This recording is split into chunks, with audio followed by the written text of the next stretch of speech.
uko tubikuza. Muri iyi video ngiye kwereka uko ubikuza amafaranga yawe wakoreyemo. Yakubikuza urabanza ukande kuri order, urebe ya mashini waguze, urebe ko iminsi yayo yarangiye.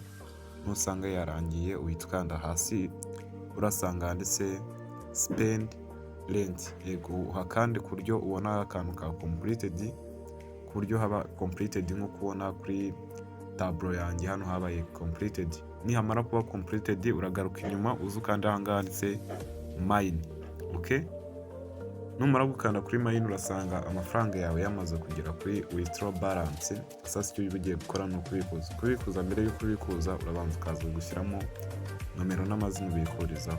Uraza ukande kuri bank card, aha handitse bank card, uze ushyiremo nomero wishaka kubikuriza. Aha mbere urashyiramo amazina yawe abaruye kuri iyo nomero, aha kabiri ushyiremo izo nomero, aha gatatu kuri izo method urahitamo niba ari MTN cyangwa se Airtel.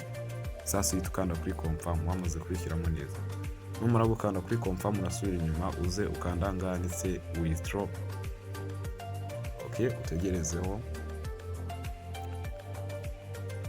Numara gutegereza urahita ugera kuri iyi tableau uze uyishyiremo amafaranga ushaka kubikuza. Nkanjye urabona mfiteho 4280.